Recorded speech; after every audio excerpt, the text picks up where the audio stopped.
آتے ہیں وہ گھڑی کو دیکھتے ہیں اور یہ دیکھتے ہیں ہم باہر سے ہیں ہمیں کھانا کھلایا جائے گا یا نہیں۔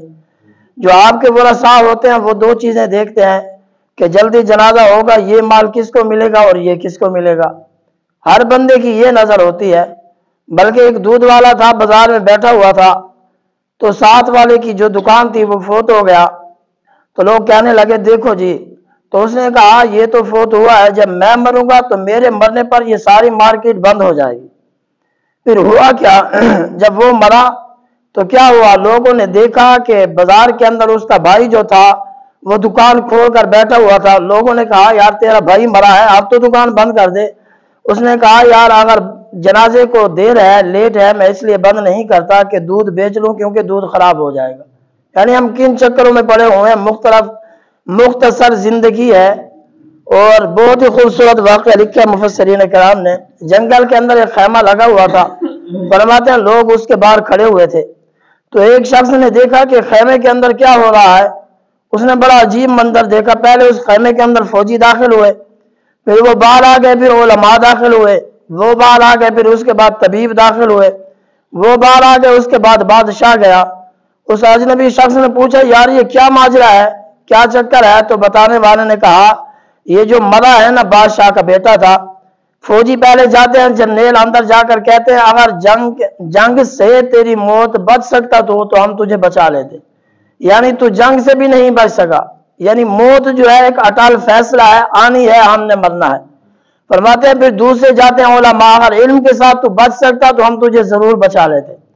پھر طبیب جاتے ہیں، اگر تو علاج کے ساتھ بچ سکتا تو ہم تجھے ضرور بچا لیتے۔ آخر میں بادشاہ کہتا ہے بیٹا اگر تو عہدے سے بچ سکتا تو میں تجھے ضرور بچا لیتا۔ فرماتے ہیں پھر باپ سلام کرتا ہے، سال کے بعد پھر ملیں گے۔ اسی واقعے سے ہمیں درس یہ ملتا ہے، رمضان بھی کہہ رہا ہے آئندہ رمضان پھر ملیں گے۔ فرماتے ہیں یہ رمضان ہماری زندگی میں دوبارہ آئے یا نہ آئے، فرماتے ہیں مختصر دن بچے ہیں اس کے، فرمایا ہمیں ان کی قدر کرنی چاہیے۔ فرمایا یہ نہ ہو سال بعد ہم جائیں، سال بعد آئے گا ماہ رمضان پھر ہم دیکھ لیں گے۔ فرمایا کیا محبوب علیہ الصلوۃ والسلام کا فرمان یاد نہیں ہے؟ آقا علیہ الصلوۃ والسلام نے فرمایا جس بندے نے ماہ رمضان کو پایا اور اپنی بخشت نہ کرا سکا بدبخت ہے وہ انسان، یعنی اس بندے کے بارے بیان فرمایا ماہ رمضان میں بھی اگر بندہ نیکی نہیں کرتا، ابھی بھی گناہ کرتا ہے، جس کے پاس ابھی بھی تراویح پڑھنے کے لیے وقت نہیں ہے، حضور کی سنت کو چھوڑ رہا ہے، ابھی بھی کہتا ہے کہ میرے پاس میں کھڑا نہیں ہو سکتا، یعنی معلوم ہوا کل قیامت کے دن ہمارے لیے حضور کھڑے ہو جائیں گے، حضور تو اپنے سر سے کپڑا بھی اٹھا لیں گے۔ یہ حضور تو اپنی امت سے اتنی محبت کرتے ہیں، آج امت حضور کی سنت کو چھوڑ کر آرام کے ساتھ سو رہی ہے۔ دعا اللہ تبارک و تعالی ہم سب کو اس پر عمل کرنے کی توفیق عطا فرمائے، آقا علیہ الصلوۃ والسلام کا سچا اور پکا غلام بنائے۔ وما علینا الا البلاغ ولا تجسسوا۔ آمنت باللہ صدق اللہ العظیم۔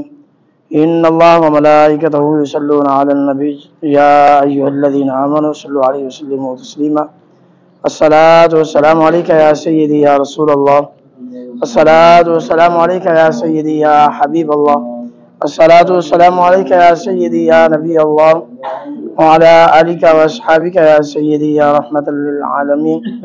اللہ رب العالمین احکم الحاکمین اپنی پاک کلام میں ارشاد فرماتا ہے وَإِن طَائِفَتَانِ مِنَ الْمُؤْمِنِينَ اقْتَتَلُوا فَأَصْلِحُوا بَيْنَهُمَا فَإِن بَغَتْ إِحْدَاهُمَا عَلَى الْأُخْرَى فَقَاتِلُوا الَّتِي تَبْغِي حَتَّى تَفِيءَ إِلَى أَمْرِ اللَّهِ فَإِن فَاءَتْ فَأَصْلِحُوا بَيْنَهُمَا بِالْعَدْلِ وَأَقْسِطُوا إِنَّ اللَّهَ يُحِبُّ الْمُقْسِطِينَ۔ اور اگر مسلمانوں کے دو گروہ آپس میں لڑ پڑیں تو تم ان میں صلح کرا دو۔ اس آیات کا شان نزول یہ ہے، ایک مرتبہ نبی کریم رؤوف الرحیم صلی اللہ تعالی علیہ وآلہ وسلم دراز گوش پر سوار ہو کر تشریف لے جا رہے تھے۔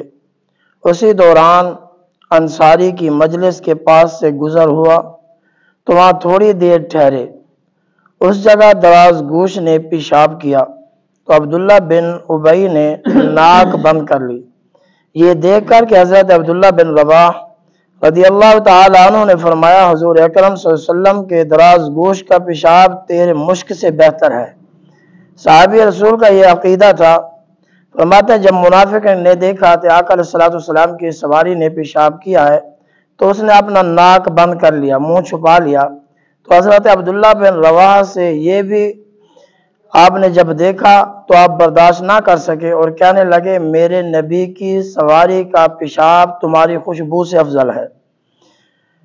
جب یہ بات کہی گئی، حضور اکرم صلی اللہ علیہ وسلم کا دراز گوش نے پیشاب تیرے مشک سے بہتر ہے، خوشبو رکھتا ہے۔ حضور پر نور صلی اللہ علیہ وسلم تو تشریف لے گئے، لیکن ان دونوں میں بات بڑھ گئی اور ان دونوں قوموں آپس میں لڑ پڑے اور یہاں تک نوبت پہنچ گئی کہ ہتھیار اٹھا لیے۔ صورتحال معلوم ہونے پر سرکار دو عالم نور مجسم صلی اللہ علیہ وسلم واپس تشریف لائے اور ان میں صلح کرا دی۔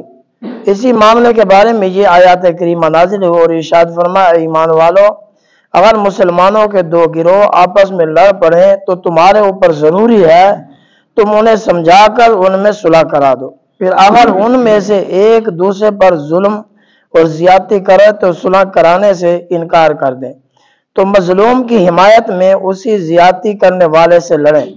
جس نے زیادتی کی ہے ان کے ساتھ تم لڑو، مظلوم کے ساتھ ہو جاؤ یہاں تک کہ وہ اللہ تعالیٰ کے حکم کی طرف پلٹ آئے۔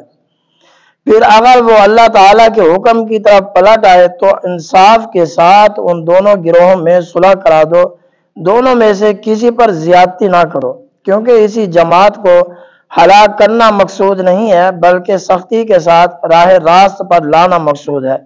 صرف اسی معاملے میں ہی نہیں بلکہ ہر چیز میں عدل کرو، ہر کام میں ہر چیز میں عدل کرو، بے شک اللہ تعالی عدل کرنے والوں سے محبت فرماتا ہے، تو وہ انہی عدل کی اچھی جزا دے گا۔ دعائے اللہ تبارک و تعالی ہم سب کو اس پر عمل کرنے کی توفیق عطا فرمائے۔ اور ایک خوبصورت آج کل آپ اور میں غور کریں کہ ہماری صحت ہماری اپنی ہے اور ہمارا مال جو ہے وہ ہمارا اپنا نہیں ہے۔ فرمایا مرنے کے بعد دیکھو مختلف طریقوں کے ساتھ لوگوں کی سوچ میں ہمارے لیے وسوسہ آ رہا ہوتا ہے۔ ہمارا جنازہ اگر سامنے ہو تو بعض جو لوگ